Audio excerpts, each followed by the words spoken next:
Coolplay. Radio UNAM, experiencia sonora.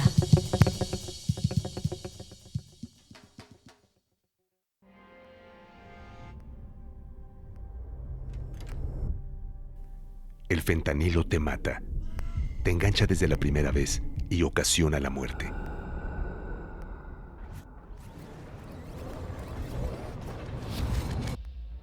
Una familia que se apoya y escucha, está unida y te da vida. Aléjate de las drogas. Elige ser feliz. Si necesitas ayuda, llama a la línea de la vida. 800-911-2000. Gobierno de México.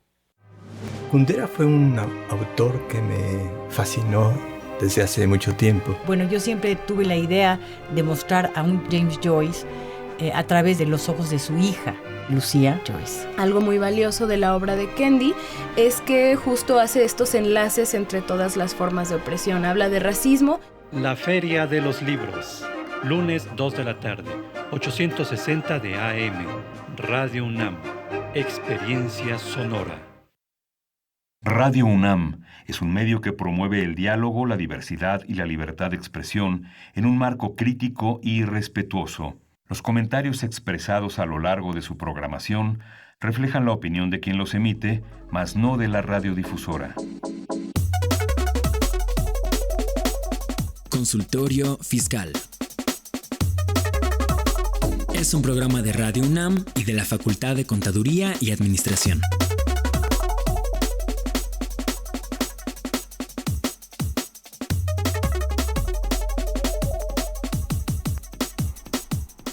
Buenas tardes, ¿cómo están? Les damos la bienvenida a este su espacio Consultorio Fiscal Radio.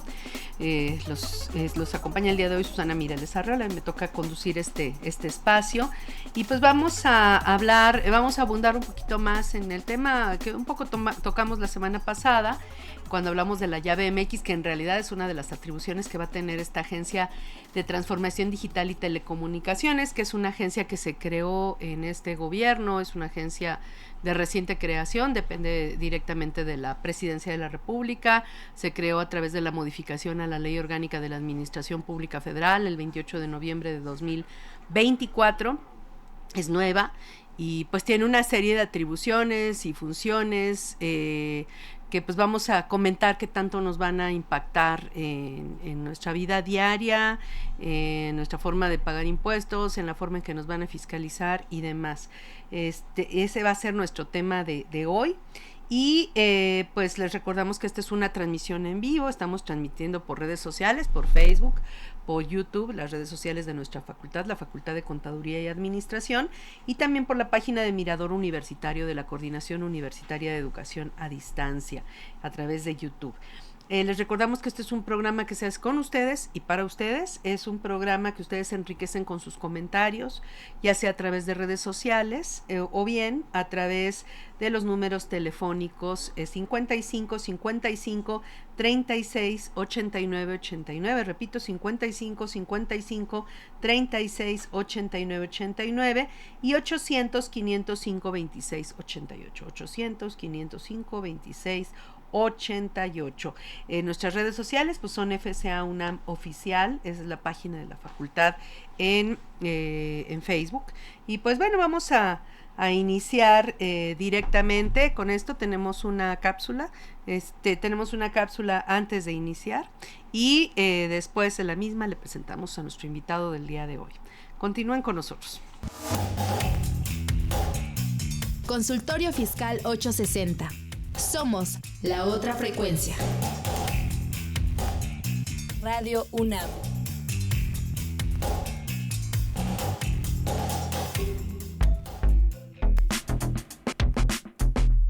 ¿Sabes si lo que te dicen es verdad? Entérate aquí, en Cuentas Claras. Cuentas Claras. Agencia de Transformación Digital y Telecomunicaciones. La Agencia de Transformación Digital y Telecomunicaciones es una entidad del gobierno mexicano con la misión de construir un modelo de autonomía tecnológica, unificando capacidades, generando ahorros públicos y utilidad pública. Dentro de sus funciones principales se encarga del diseño y coordinación de proyectos de simplificación y digitalización de trámites y servicios a cargo de las dependencias, órganos desconcentrados y entidades de la Administración Pública Federal, colocando con autoridades en las entidades federativas, municipios y demarcaciones territoriales de la Ciudad de México. Además, debe integrar a los ciudadanos al Sistema de Servicio Nacional de Identidad Personal, promoviendo y dirigiendo la implementación de tecnologías de la información y comunicaciones, el uso de la firma electrónica avanzada y otros mecanismos de validación y autenticación legalmente reconocidos en los trámites y servicios a cargo de las dependencias, órganos desconcentrados y entidades de la Administración Pública Federal. Fuente: Gobierno de México. Cuentas claras.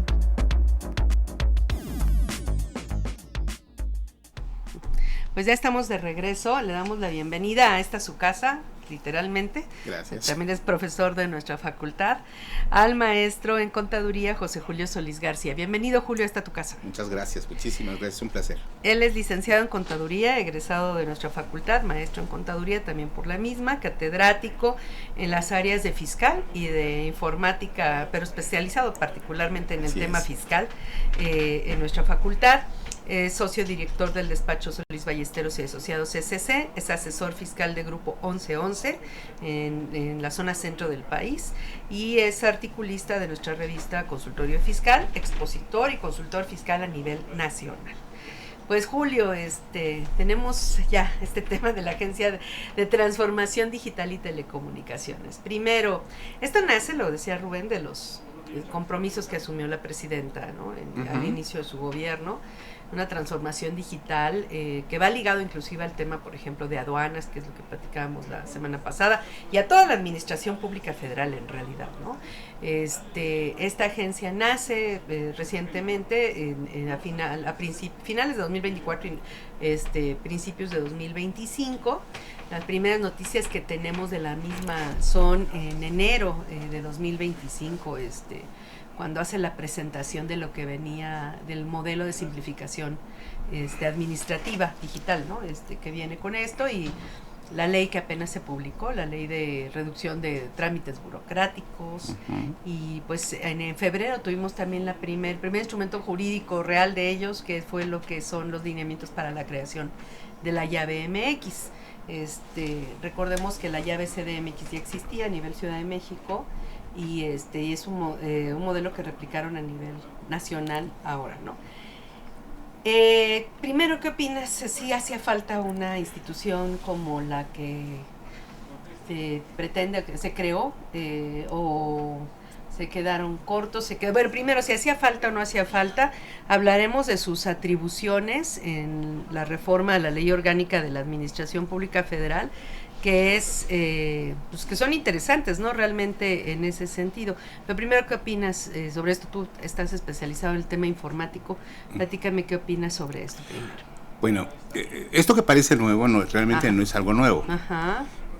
Si nos remontamos un poco a la historia, podemos encontrar que uno de los primeros casos en los cuales se buscaba integrar a toda la ciudadanía en un mundo digital, le encontramos, por ejemplo, en una campaña política para presidencia en tiempos de la Bastida. De hecho, él hizo una propuesta formal de que una de las cosas que necesitaba este país era internet para computadoras e inglés para todos, y se burlaron de él en ese momento.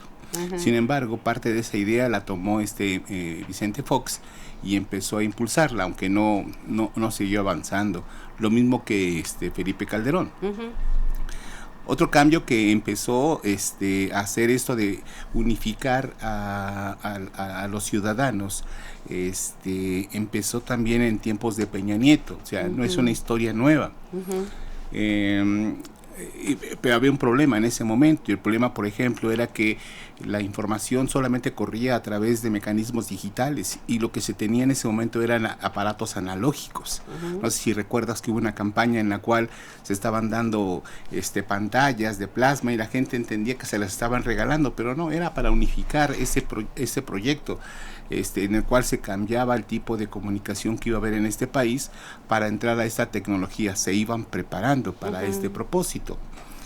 La presidencia anterior, con el presidente Andrés Manuel, retoma esto que es precisamente del camino de Peña Nieto, tratando de unificar, y empieza a hablar de esos proyectos de cómo unificar a esta ciudadanía, haciendo que Internet sea un derecho, como lo están mencionando, para todos los mexicanos, porque en base a ese derecho, sí, puedes, pues digamos que homologar a muchos ciudadanos en este país para tener las mismas oportunidades. Creo que si es necesario, por dos razones. Primero, si hablamos de la parte del Estado, es importante.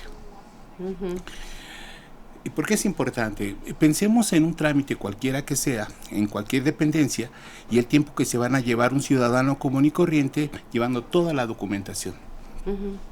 En que reviso, en que verifico, en que le saco fotocopias, en que me firmas, en que me llenas, todo el tiempo que tiene que esperar esa persona.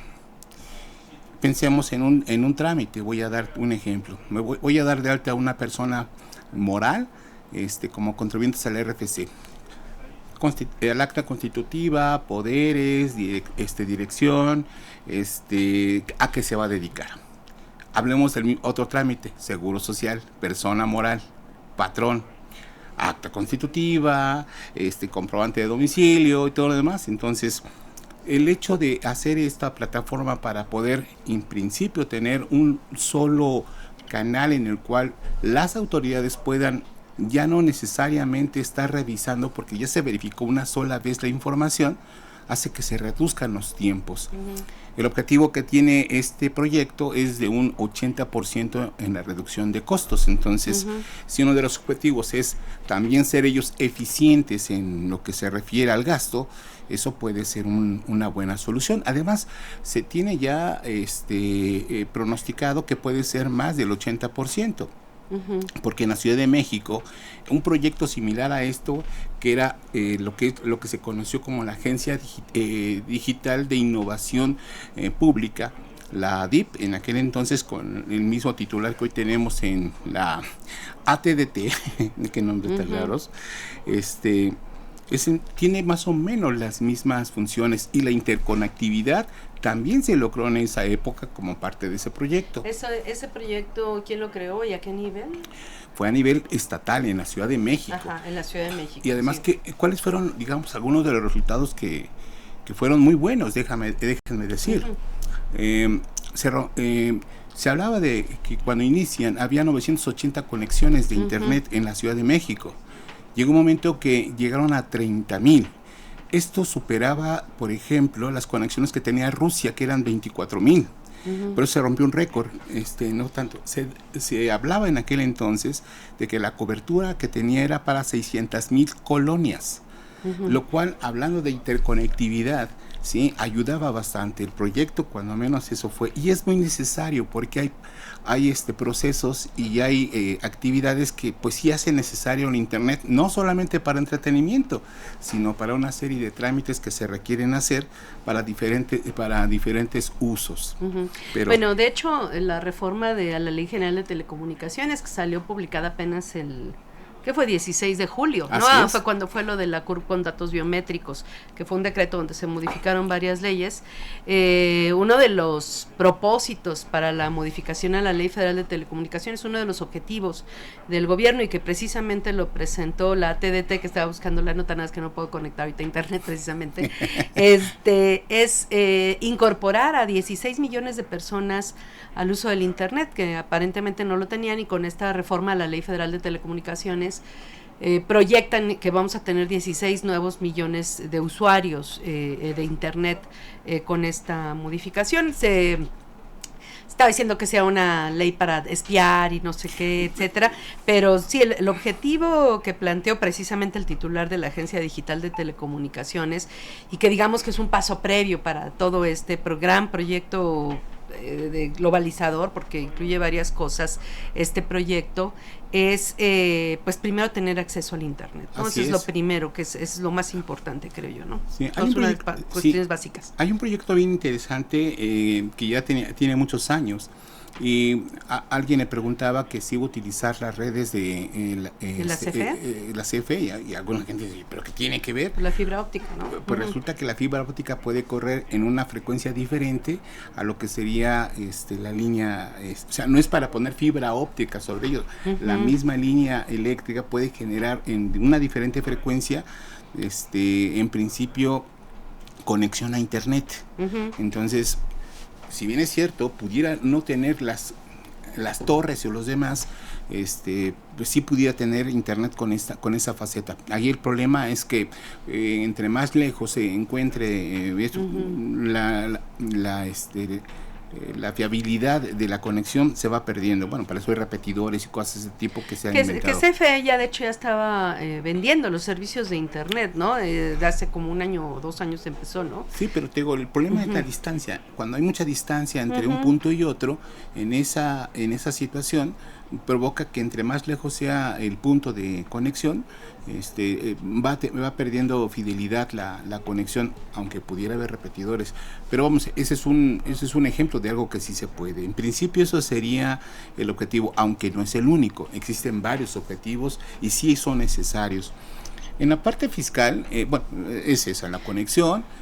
Hablaba, por ejemplo, también como crear su software propio. Sí, bueno, a ver, entonces, la primera parte, que es gobierno digital, dice, sí, 50% menores trámites, dices, pueden ser menos todavía, puede ser más el ahorro, vamos, y 80% de los procesos más usados. Esto es un plan para el 2030. Así es. Es un plan a corto, mediano plazo, por lo menos, ¿no? Entonces, y esto va a ser a nivel de los tres niveles de gobierno.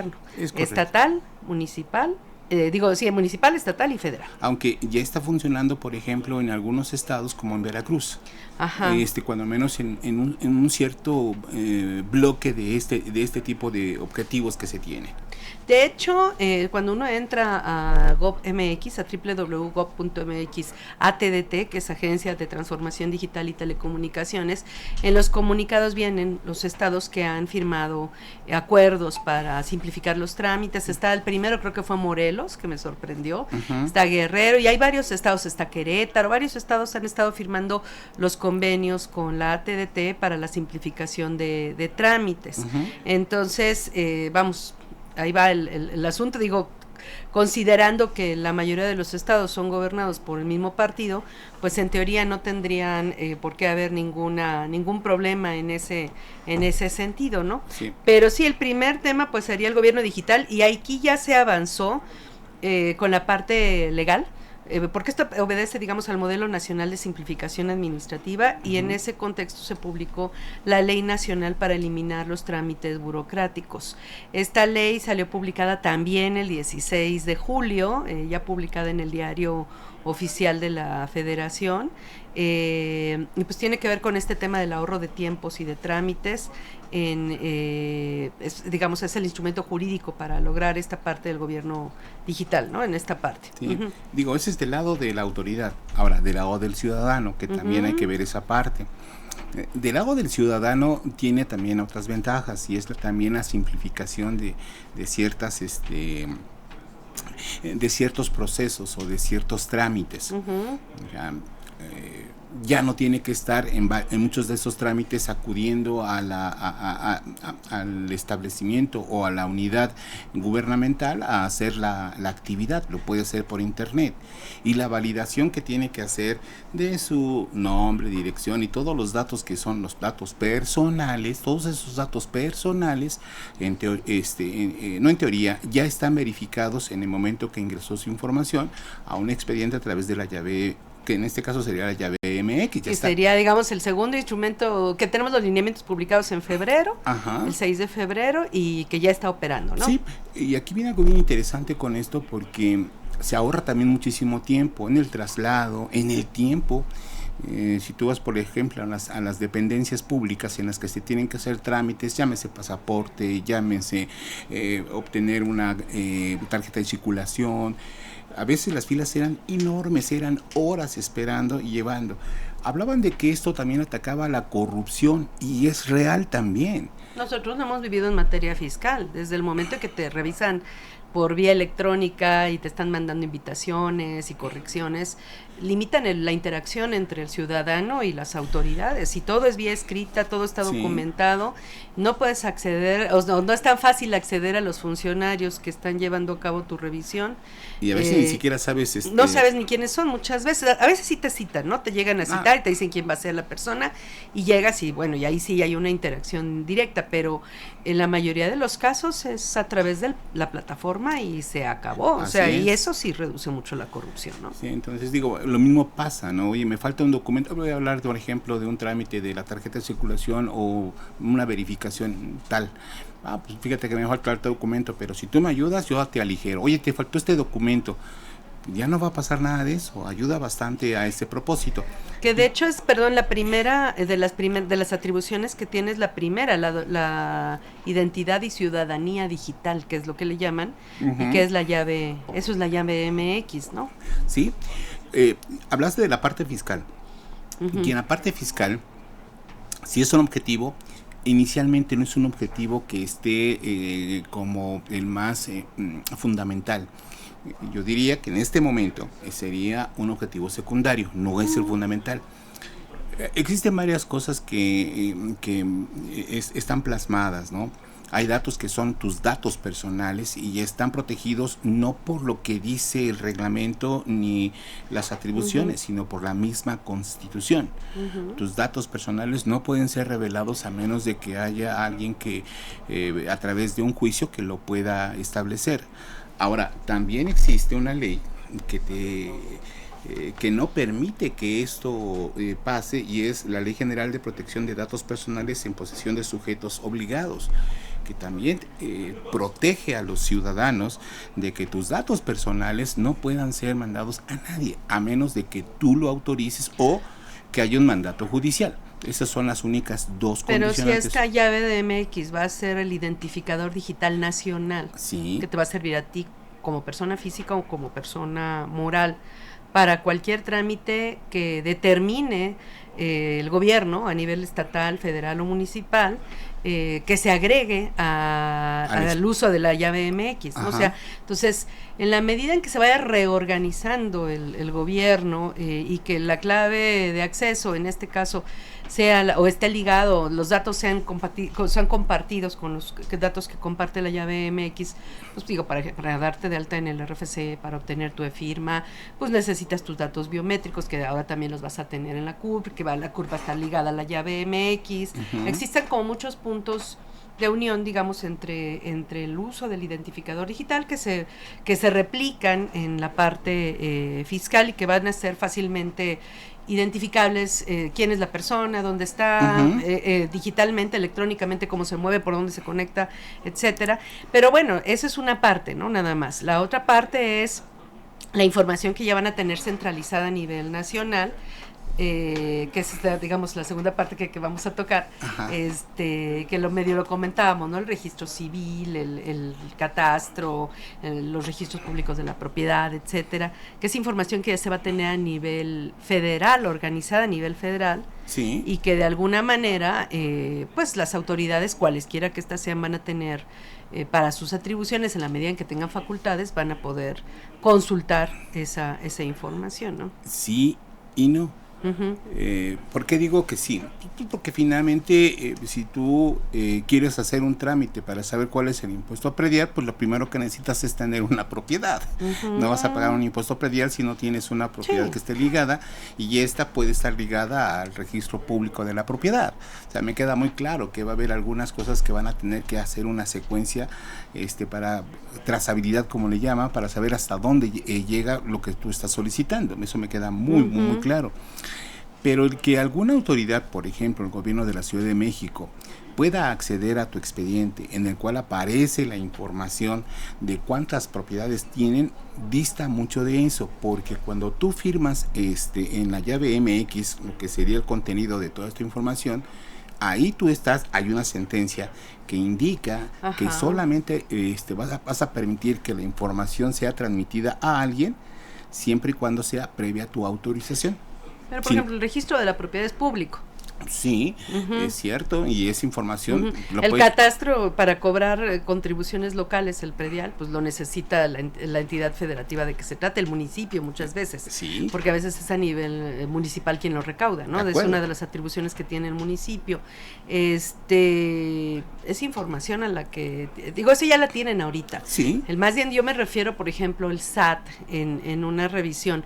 ¿Tú no crees que pueda acceder el SAT a nivel federal a esta información de cuáles son las propiedades que tienes, etcétera? ¿Tú crees que va a haber un secreto en ese sentido por parte del mismo gobierno hacia el mismo gobierno para determinar cuáles son tus bienes inmuebles en un acto de fiscalización? La respuesta es no, y además dicho por el mismo José Merino, que es el titular. Uno de los objetivos es la parte fiscal, y así lo he mencionado expresamente. No es objetivo inicial en este momento, pero sí va encaminado a eso. Eso él lo ha manifestado como tal. Pero otra vez volvemos al mismo tema. El tema es, esta información ya existe en propiedad, que la puede tener acceso la autoridad. Dirán, oye, pero va a ser más fácil. Sí, me queda muy claro que... la puedes obtener y tienes atribuciones para obtenerla. Pero hoy día, si tú tienes información en tu expediente que lo está resguardando la agencia, noticia, sería ilegal si en este caso el SAT hiciera mención de que lo obtuvo de ahí. Porque, primero, la Secretaría y la agencia están al mismo nivel. No, puede pedir la información, pero en teoría sería un trámite mucho más ágil que pedírselo a todas las entidades federativas. Díganme qué bienes inmuebles tiene Juan Pueblo, ¿no? Tendría que haber entonces convenios como los que existe hoy entre el Seguro Social, el Infonavit y el SAT, y lo mismo la Secretaría de Trabajo y Previsión Social. Tendría que haber ese tipo de convenios, que hasta el momento no los hay, pero no me cabe la menor duda que lo van a hacer. No me cabe la menor duda.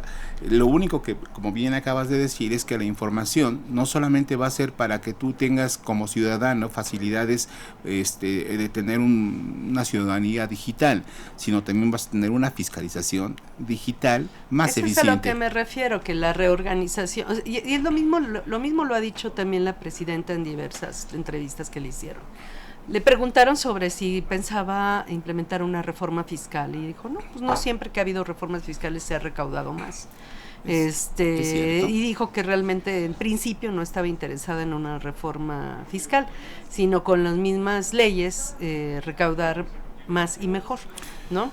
Entonces, estas son herramientas del Estado para recaudar más y mejor. O sea, al tener la información mejor organizada y más accesible para las autoridades de los distintos órdenes de gobierno, pues creo yo que son herramientas para el Estado para que lleve a cabo de mejor manera o de manera más eficiente, hablando de la materia fiscal, su actividad recaudadora, ¿no? Entonces, creo yo que la reforma fiscal va por aquí, más que por otro lado, en principio, ¿no? Por lo menos inicialmente, el tener un sistema de información integral que le permita al Estado tener información de todos y cada uno de los ciudadanos. De hecho, ahorita estaba leyendo precisamente los comunicados que han hecho, por ejemplo, en el caso de la llave MX, bueno, se ha utilizado para la inscripción a la nueva beca Rita Cetina, el registro de candidaturas a cargos del Poder Judicial, corrección, obtención y aclaración de actas del registro civil, sistema de información de incidentes y accidentes de la Agencia de Seguridad, Energía y Ambiente ASEA, investigación de mercado abierta para la compra complementaria, para la compra consolidada, registro de proveedores con claves de patente y fuente única de la compra consolidada. Pero de 2025 a 26 se va a utilizar como expediente digital para personas físicas, entre paréntesis ciudadanía, que concentra trámites, servicios y documentos de identidad que obtengan del gobierno. Expediente digital para personas morales, que concentrará los servicios, trámites y documentos de constitución de empresas que tramiten con el gobierno.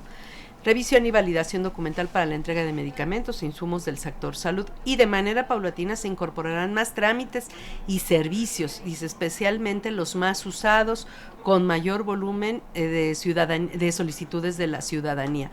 Ese es uno de los primeros proyectos, y bueno, ya, eso es lo que dicen respecto a la llave MX, ¿no? Entonces, es escalable, y obviamente van a ir concentrando información de todos los trámites que realiza el ciudadano, persona física o persona moral. Es que eso tiene una lógica, y es una lógica correcta.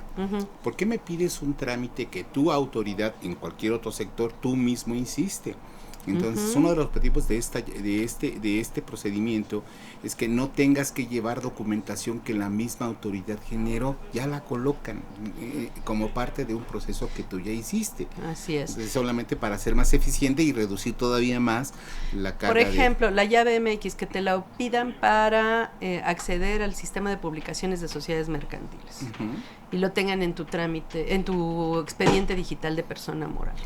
¿Cuántas personas morales no han hecho todos los trámites a la Secretaría de Economía que tendrían que hacer? Muchísimos, pero aquí viene algo bien interesante. Aquí lo interesante es que el trámite debería estar en su dualidad. Esto quiere decir a través de la parte digital o a través de los medios que tradicionalmente se conocen. Si tú tienes temor de todo ese asunto, pues puedes hacerlo todavía tradicional, pero aquí viene algo bien interesante en todo este proceso.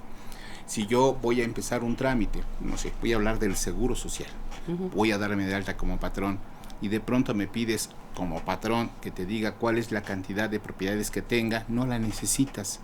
Entonces hay un listado de documentación que las entidades podrían solicitar ese expediente como parte de un procedimiento que yo necesito. Entonces no van a solicitar, dame también todo lo que tenga de... No, lo que voy a ver es que de alguna manera el incumplimiento, cuando tú tienes centralizado un expediente digital, por ejemplo de personas morales, y ven que no has accedido a el servicio de publicaciones de sociedades mercantiles, que es un servicio al que tendrías que publicar actas de asamblea, etcétera, una serie de cosas que tienes que estar dado de alta ahí constantemente, y no lo has hecho. Entonces eso ya te coloca en posible incumplimiento. O sea, la autoridad va a saber quiénes no están cumpliendo de manera más fácil. Es a lo que me refiero. Estoy hablando de un trámite X, ¿no? Que no tiene tanto efectos de multas o demás, más bien, sino los efectos ante terceros, ¿no? Que tienen que alimentar el registro, este registro público. Pero bueno, vamos entonces ahorita a una pausa y ahorita continuamos con la misma. Consultorio Fiscal Radio. Lo más relevante en pocas palabras. La Secretaría de Hacienda y Crédito Público dio a conocer un acuerdo que tiene por objeto mostrar los porcentajes de estímulos fiscales aplicables en todo el territorio nacional a la gasolina y al diésel en los sectores pesquero y agropecuario para el mes de agosto de 2025. Los porcentajes a que se refiere el artículo 2 del presente acuerdo se aplicarán sobre las cuotas disminuidas que corresponden a la gasolina menor a 91 octavos y al diésel. 1 de agosto.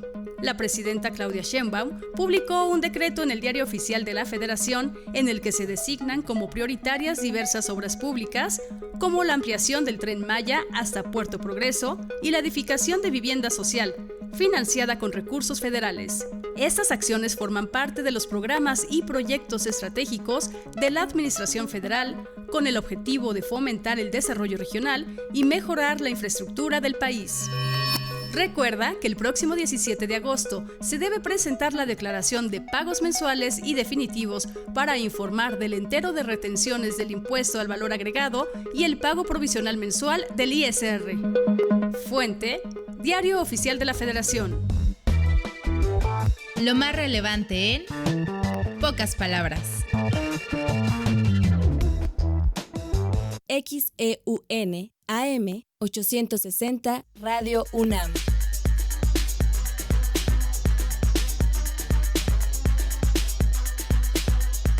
en su edición 863, correspondiente a la primera quincena de agosto de 2025. Consultorio Fiscal, como siempre, contiene interesantes artículos de corte fiscal, jurídico, laboral, contable financiero y de prevención de lavado de dinero.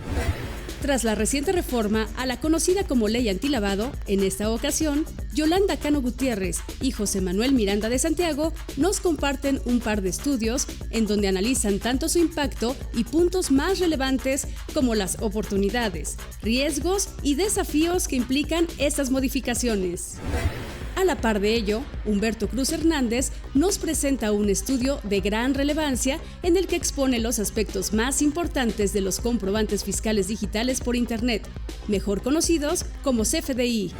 También encontraremos un artículo de Gonzalo Guerrero Ruiz, que aborda el tema de la enajenación de un bien inmueble por una persona física, ejemplificándolo con un caso práctico.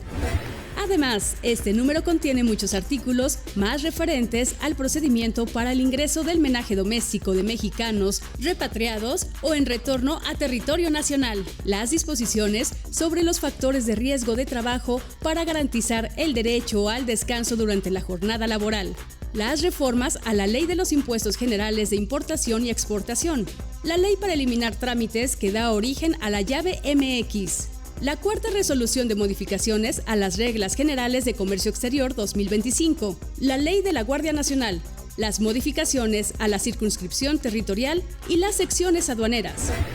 Y como cada quincena, las principales disposiciones del Diario Oficial de la Federación. Todo esto en el número 863 de Consultorio Fiscal.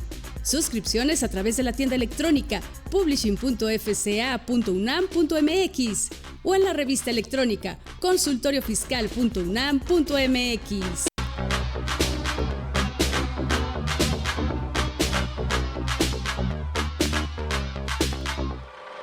Consultorio Fiscal Radio. Bueno, ya estamos de regreso. Vamos a hacer nuestra pregunta para nuestras 4 suscripciones digitales a la revista Consultorio Fiscal. Estas 4 suscripciones digitales son 2 por vía telefónica. Les recordamos los números en el estudio: 55 36 89 89. Repito, 55 36 89 89 y 800 505 26 88. Repito, 800 505 26 88. La pregunta va a ser, ¿quién es? Le pedimos a Julio que nos la haga. Cómo no, con mucho gusto. ¿Cómo se llama el organismo que va a llevar la política digital, llamémosla así, en México? Así es. ¿Quién es el organismo encargado de implementar toda la parte, el proyecto digital de este gobierno en nuestro país? Entonces, llámenos, comuníquense por redes sociales, a los 2 primeros que se comuniquen por redes sociales, a los 2 primeros que se comuniquen por vía telefónica, van a poder obtener una de estas suscripciones digitales, de estas 4 suscripciones digitales semestrales a la revista Consultorio Fiscal. Y bueno, tenemos saludos de Teotihuacán, de CEDEP Edith Leticia, desde Morelos, de Ezequiel Ramos, siempre es un gusto escucharte, de Gustavo Juárez, excelente tema, gracias por sus saludos, de Estrella Solano también, buen día. Pues en esto estamos. El otro tema que viene, Julio, que a mí me llamó, porque son varias atribuciones, varias, pero dentro de ellas, en los que estamos, de la segunda parte de la llave MX, es el Centro Nacional de Tecnología. Bueno, y aparte de la simplificación administrativa que ya hablamos con la ley que se publicó en julio.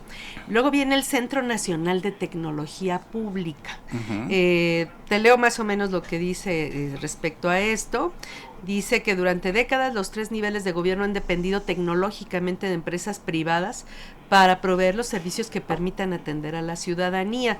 Esto ha generado, pues además de un alto costo, pues desigualdades entre las capacidades tecnológicas de estados y municipios.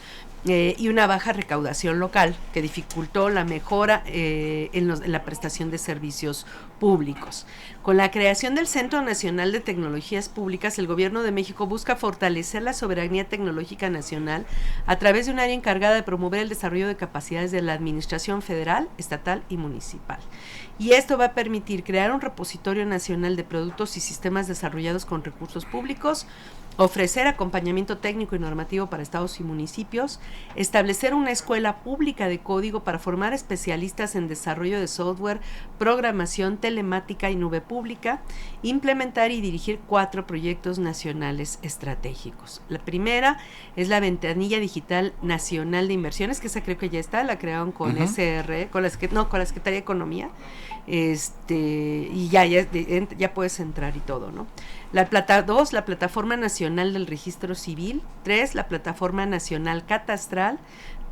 4, la Plataforma Nacional del Registro Público de la Propiedad. Y en este caso, el plan, viene aquí una línea de tiempo. En 2024 iniciaron los trabajos con estados y municipios. En 2025 se habilitó la Ventanilla Digital Nacional de Inversiones, que eso sí es cierto, ya está ahí. Se concluyen los trabajos con el registro civil. Se simplifican 1,180 trámites. 2026 viene la Plataforma Nacional de Registros Públicos de la Propiedad, y se simplifican 632 trámites. En 2027 viene la Plataforma Nacional Catastral con 608 trámites simplificados.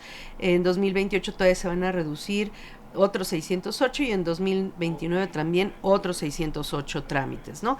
Entonces, y viene pues cuáles van a ser los cambios en cada uno de los casos, pero estos son, digamos, la Ventanilla Digital de Inversiones, pues es una plataforma que integra trámites federales, estatales y municipales, desde cómo constituir una empresa, cómo darla de alta ante el SAT, ante el IMSS, todo viene ahí, ¿no? Entonces ya vienen aquí, y dice que con esto los tiempos se reducen de 2.6 años a 1 solo, ¿no? Para operar esto. Y luego viene la Ventanilla Única de Identidad, que esta tiene que ver precisamente con los trámites del registro civil. Dice, en lugar de acudir a una oficina física, podrán realizarse en línea. Entonces, hoy por hoy es una realidad que si alguien nació en algún lugar fuera de la Ciudad de México, habita en la Ciudad de México, pues tiene que acudir a veces para corregir tu CURP, tus datos, tu acta de nacimiento, que es el primer documento que necesitas. Sí. Tienes que acudir al registro civil del lugar donde naciste, ¿no? Uh-huh. Sí, es correcto. Pues mira, comentando de lo que estás diciendo de estos ventanillas, voy a empezar con la primera, acerca de la creación de... Vamos a ser claros, el concepto es creación de software hecho por la autoridad. Y hay una razón de fondo en todo esto. Cuando empieza la obligación de hacer la contabilidad gubernamental y que están obligados para estatales, autoridades estatales, municipales y desde luego la federal, de mandar una contabilidad con un catálogo con ciertas características de cómo se ejerce el presupuesto, cómo se está ejerciendo el gasto. La parte fiscal sí es importante, pero no es lo más fundamental, sino otros elementos que esta contabilidad. El primer problema que tenían las entidades que estaban obligadas a esto era el software. Y el software normalmente era a través de un ERP porque tenían muchísimas aristas. Y como tú bien sabes, un ERP en cualquiera de sus facetas es un costo bastante elevado, no solamente por el costo del software mismo, sino por la implementación también. Y algunos hacían su software, lo connotaban porque tenían el presupuesto, piensa en un estatal. Pero ¿qué pasaba con municipios pequeñitos? Utilizaban a veces herramientas con programas que eran comerciales, no voy a decir nombres, pero programas que el contador utiliza cotidianamente para llevar una contabilidad gubernamental. Decían, sí, es una locura porque la filosofía es completamente diferente. Y a veces lo hacían en Excel y a veces mezclaban todo y decías... Y para mandar la información era complicado. Una de las cosas que se les ocurre en la Secretaría de Hacienda y Crédito Público para que se cumpla con este objetivo es crear una plataforma para otorgarles un software hecho por ellos. Entonces, desde ahí empieza una idea de que sí es posible que haya herramientas para que las entidades puedan hacer esta coordinación de comunicación entre empresas o entre empresas, estoy pensando como... Entre entidades, ajá. En cantidad, no, entre entidades públicas. O sea, es posible cuando se están comunicando con el mismo... Están organizadas, uh-huh. Ajá. Ahora, depender de de empresas de software privada. Es cierto, todo el tiempo hemos escuchado que si la plataforma del SAT llamada Júpiter está con tal plataforma y después está en Oracle, después está PeopleSoft y así te vas hablando de todo lo que han estado utilizando. Pero unas cosas se quedaron en una, otras en otra y es una locura, ¿no? Así es, y después júntalas o comunícalas. Sí, entonces es un problema y estoy hablando solamente de una entidad, ahora multiplícalo por todos. Entonces creo que crear parte de eso función es una necesidad puntual por parte de una unificación de criterios en todos los sectores de gobierno. Era indispensable, me parece, ¿no? Es indispensable. Además, hasta donde yo recuerdo hay una app, inclusive en la Ciudad de México, que cuando tú la accedes a ello, lo primero que aparecen son los trámites gubernamentales. Porque, por ejemplo, si tú entras hoy día a algún navegador, el que sea, y pones, por ejemplo, trámites para empezar, para efectuar la obtención de una licencia para conducir, las primeras 5 que aparecen no es el trámite de la autoridad. Las primeras 5 es una nota de tal periódico, de tal artículo y demás, pero no aparece la nota del proyecto. Y dice el gobierno, yo lo que necesito es que si están preguntando un trámite, lo primero que tiene que aparecer es esto. Entonces también hablan de ese tipo de instrumentos en los cuales sea más eficiente la búsqueda. No solamente estamos hablando de software. Es que a lo mejor ya no vas a necesitar buscar, ¿no? Tú ya vas a saber que de entrada tienes que ingresar con tu llave MX para ver si es un trámite que está habilitado en el portal, ¿no? Sí. En la medida que todos tengamos esa identidad digital, vamos a saber qué hay ahí, ¿no? Sí, pero si tú no sabes cuál es el trámite que requieres. Sí, digo, eso va a ser paulatino, pero en la medida en que los trámites se vayan incorporando a una sola plataforma, de entrada lo primero que vas a ver es si no está en los trámites a los cuales puedes acceder a través de llave MX. Obviamente estoy yendo a un futuro de por lo menos 5 años, según el 2030 que es cuenta, ¿no? Sí. Finalmente, la parte que mencionabas de los diferentes padrones, este es solamente el inicio, te aclaro. Bueno, y de hecho ya tenemos varias inquietudes, pero ahorita vamos a ver. Es que, mira, solamente mencionaste unos cuantos padrones. Déjame decirte que los padrones que se pueden obtener pueden ser en diferentes ámbitos. Dime el que tú quieras. ¿Te gusta la materia laboral? Sí, pero vamos, de entrada esto, o sea, el hecho de que a tu expediente digital se le vayan agregando datos, quién eres, eventualmente vas a estar dónde trabajas, supongo que todo esto va a tener que, esa información que va a tener que adherirse a este expediente digital en la medida en que se vaya escalando el uso de la llave MX para ciertos trámites. Yo creo que, obviamente no va a ser que así de hoy para mañana sea así, pero si van a ir incorporando cuestiones y de entrada la forma de hacer de convertir una llave MX en básica a verificada es con el uso de la, entre otras cosas, con el uso de la e-firma, pues bueno, de alguna manera ya tienes como puntos de conexión en común. Obviamente estoy diciéndote lo que yo haría si fuera David Merino, digo, obviamente estamos hablando de todos los usos que esto puede tener, ¿no? En un momento determinado. Pero bueno, déjame hacerte algunas preguntas. De Estrella Solano, ¿en estos momentos ya hay alguna obligación de utilizar la aplicación llave o algo del ATT para algún efecto de pago de impuestos? Gracias por su respuesta. No, para la llave MX sí hay trámites que ya se las van a estar solicitando. Tu pasaporte, por ejemplo. Sí, no es obligatorio obtener. Aparentemente. Pero para hacer un trámite es un requisito. ¿Sí? Es un requisito. Sí, por ejemplo, para el pasaporte, es que en la medida, ese es lo que quiero poner aquí en la mesa. En la medida, esta es una identidad digital que se va a utilizar a nivel nacional, que está escalando. En la medida en que las distintas secretarías y dependencias de la administración pública federal, estatal y municipal se vayan incorporando con el uso de la llave MX, la llave MX se va a volver pues necesaria, indispensable, y la vas a tener que cuidar mucho porque es tu identidad digital. Pueden hacer mal uso de ella, ¿no? O sea, me preocupa eso de que tendrán que cuidarla mucho. O sea, tú, como tu protección de datos tú en lo personal. Sí, pero déjame decirte algo que durante mucho tiempo tú y yo estuvimos diciendo día y noche con la e-firma. Antes fea, antes fiel. Y decíamos, no la presten, porque tiene efectos ni es fiel, ni es fea. Sí, tiene efectos jurídicos y lo primero que hacían es... Efectos de la firma autógrafa. Así. Aquí, ahí se la damos al contador. No le haces firmar al contador. Y no es que no tengo nada en contra de los contadores, solamente es una cuestión de derecho. Tendría que haberle hecho firmar al contador, te estoy entregando una firma y cualquier cosa que hagas con ella, sí, eres tú responsable a partir de este momento. Ni siquiera algo tan simple como eso. Ahora, y eso es hablando de un contador que se supone tiene cierta preparación. Ahora, haz esto a 136 millones de habitantes. Inyéctales esa idea a 136 que deben tener. Sí, porque van a ser los 136 millones de habitantes, porque todos van a tener CURP. Déjalo en 150 cuando lleguemos ahí, si somos tan con datos biométricos, y esa CURP va a estar ligada en algún momento a su llave MX, y todos van a tener ese identificador nacional digital.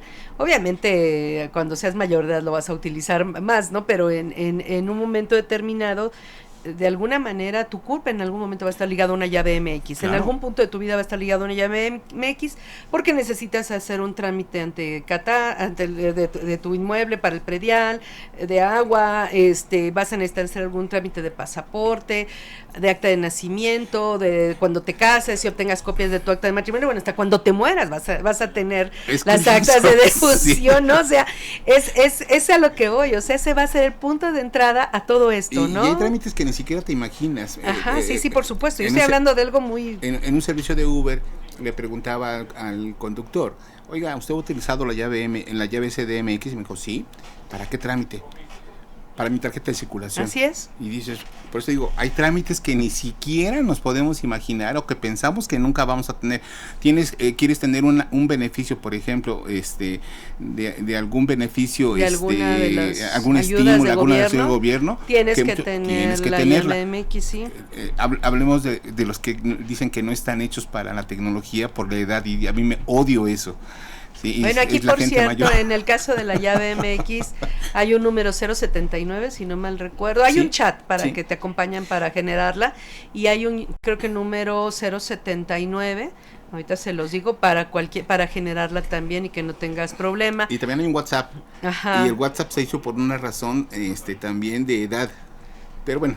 Sí, pero vamos, o sea, si hay mecanismos en los que puedes acceder, si hay cosas que corregir, ya lo habíamos la platicamos la semana pasada. También Eric Ábrego dice, con la llave MX y el expediente digital estará ligado al IMSS, Registro Público de la Propiedad, bancos, Registro Civil. El Registro Civil sí, Registro Público de la Propiedad sí, digo porque lo va a manejar el mismo organismo. Sí, a ver, hay que distinguir. Hay cosas que son del ámbito público y cosas que son del ámbito privado. Las del ámbito privado no las pueden soltar porque existe un aviso de privacidad y ni siquiera al gobierno se lo pueden dar, excepto por un mandato judicial. ¿Pero a qué te refieres? Es que hablaba de las cuentas bancarias. No estoy hablando de las cuentas bancarias. El registro civil, por ejemplo, el registro público de la propiedad, primer punto, sí. Eso es público. ¿Qué va a pasar con el tema bancario? Eso va a ir cambiando en la medida en que se vayan llevando. Los bancos a lo mejor van a establecer, pues a lo mejor te van a pedir consultas, no sé, tendrán que, a lo mejor te van a pedir que aceptes, que puedan acceder a tu información. Ya ocurre eso, ¿no? Sí, hoy día ya ocurre eso. Varios bancos utilizan, por ejemplo, la huella para poder reconocerte, o el rostro, y además eso ni siquiera es nuevo. Validan tu INE, tu credencial del INE. Yo me ha tocado que cambié una y llevé y me equivoqué, porque sí la encontré, la había perdido y sí la encontré. Ajá. Y ya había pedido la nueva y me equivoqué, llevé la vieja y no me dejaron hacer el trámite. Sí, y te digo, tenemos que adecuarnos. Tú, por ejemplo, si vas a Japón y entras al aeropuerto, te saludan y ya saben quién eres, porque ya fuiste alguna vez. Hola, señor Julio Solís. Y dices, caray, solamente por tu rostro, en serio, a eso vamos, o sea, no es nuevo. Entonces aquí, ¿va a estar ligado al Registro Público de la Propiedad? Sí. ¿Va a estar ligado al Registro Civil? Sí. El caso de los bancos, pues seguramente nos van a pedir la pero la información del banco, no. No, seguramente va a haber alguna forma en que los bancos accedan a esa información, de hecho, solamente con nuestro permiso, ¿no? Para verificar que eres tú, y así eso tú pones tu huella y se acabó. Ahí está.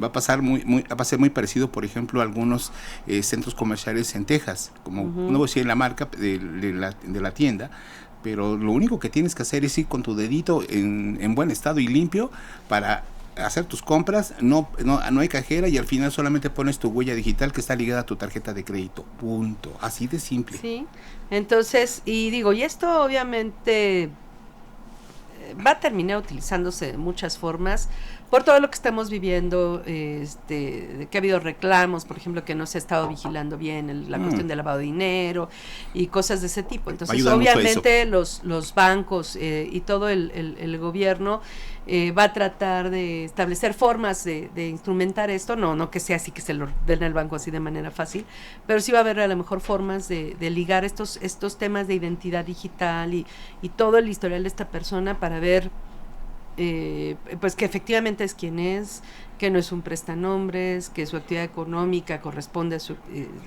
situación patrimonial y de identidad, etcétera, ¿no? Yo creo que vamos a eso en la medida en que esté más organizado todo esto, ¿no? Por ejemplo, en el registro civil, lo que viene, lo que esperan es homologar y simplificar requisitos, crear la plataforma para expedir actas digitales de nacimiento, matrimonio y defunción, digitalizar trámites para solicitar correcciones administrativas, errores de capturas y verificación de datos. En el caso del registro público de la propiedad, dice, bueno, en este registro se inscriben todos los actos relativos a inmuebles, se acredita su propiedad, etcétera, ¿no? Entonces, con esta plataforma nacional de registro, ojo, el registro va a ser estatal, pero la plataforma los va a subir esta información en una plataforma nacional. Los va a homologar, sí. Los va a incluir todos. Es una plataforma nacional de registros públicos de la propiedad que va a reunir todos los registros de todo el país, federal, estatal y municipal, y se va a vincular con el catastro, con el folio real y la cédula catastral. Va a contar con todos los procesos digitalizados a nivel nacional y va a establecer una alerta inmobiliaria para enviar notificaciones sobre cualquier trámite relacionado con la propiedad de la persona. Uh-huh. El catastro va a ser también la plataforma nacional catastral. Se va a implementar una cédula única catastral en todo el país. Va a vincularse con el registro público de la propiedad, que uno tendría que considerar que están vinculados y aparentemente no. Van a homologar, y sí es de un caos. A mí me ha tocado que yo tenía una cuenta predial, estuve pagando y luego me di cuenta que estaba pagando a la otra de otro vecino, porque sí hay líos entre el inmueble, sí, y el otro día le pasó a una vecina que resulta que llevaba años pagando el predial de quién sabe quién. Y así, o sea, porque de repente te crees que tu número de cuenta y resulta que no es. O sea, es algo muy común, vamos, por lo menos en mi colonia es algo muy común. O sea, sí hay mucha desorganización en ese sentido, ¿no? Entonces, la vinculación con el registro público de la propiedad, la homologación y simplificación de trámites para cambios de propietario, rectificaciones de datos, emisión de copias y constancias, y la digitalización de procesos en todo el territorio nacional. Eso es con la plataforma, ¿cómo se llama? Ay, se me fue el nombre. El Centro Nacional de Tecnología Pública. Sí, tiene razón. Fíjate que de todo lo que mencionas, acabas de decir algo respecto a las bases de datos. Por cada uno de esos padrones, si te fijaste, está segmentado. No son padrones generales de todo, no hay una base de todo. Uh-huh. Solamente existen segmentaciones. Si se va a segmentar como se está haciendo, seguramente sí van a obtener muchísima información y va a ser muy útil. Pero para efectos fiscales, tratar de aglomerar todo eso va a ser bastante complejo con la tecnología que tenemos el día de hoy. Ajá. Pero hay algo que me preocupa más de todo ello, que también es parte de los objetivos de la agencia. El terrorismo, el ciberterrorismo. Uh-huh. Más allá de que pudiera o no alguien hackear todo esto, me preocuparía que la información no tuviera procesos descifrados eficientes. Bueno, pero ahí, ajá, sí. Eso es lo que más me preocuparía, porque durante la historia hemos visto filtraciones de información de diferentes entidades, llámese IFE en aquel entonces, del mismo SAT, contraseñas y demás, de entidades públicas. Bueno, para eso se supone que se va a crear el Centro de Ciberseguridad Gubernamental. Yo atacaría primero ese sería uno, y sí, ahí viene todos los elementos, y el otro que es el Centro de Inteligencia de Datos, que también es las herramientas basadas en la evidencia para la toma de decisiones. Junta todos esos elementos. Pero Me parece muy ambicioso no, sí, desde luego. Bueno, me refiero a que tener una base de datos en este momento más grande de lo que tiene el SAT, o sumar la que ya tiene el SAT. No, yo no estoy hablando de que sea dirigida para el SAT. Lo que estamos platicando es que este es tema digital nacional, pero que todas las entidades públicas, el SAT, el INS, todos van a tener acceso a esa información. Está bien. Y si hay un cruce de información que hoy nos está dando, obviamente el proceso fiscalizador creo yo que tendría que ser más efectivo. Va a ser más efectivo en muchos sectores, muchísimo más efectivo, pero la organización para obtener ciertos patrones y demás va a ser muy complicado con la tecnología que tenemos el día de hoy. Vamos a ver cómo se da esto. Tenemos las respuestas correctas de Ezequiel Ramos por redes sociales y en segundo lugar por Estrella Solano. Serían los dos ganadores, por lo menos por Facebook, son los que tengo yo. Y por vía telefónica, Paul César López es incorrecto. Pero bueno, se nos acabó el tiempo, Julio. Muchas gracias. Un gusto. Muchas gracias, la verdad es que fue un gusto. Obviamente estamos hablando, esto está pues ni en pañales, o sea, son 5 años, Julio, en que este ya va a estar, se supone que listo, ¿no? Sí. Pues ahí van. Ahí van. Pues vamos a ver cómo se comporta. Ojalá lo hagan como debe de ser. Pues muchas gracias, Julio. Un gusto. Los invitamos la próxima semana que nos escuchen con el tema Cómo elegir mi Afore, que todos nos es tan necesario. Va a ser conducido por mi compañero, el maestro Rotter, Salvador Rotter. Mañana jueves también vamos a hablar de este tema a través de la Red Mirador Universitario de la CUAED.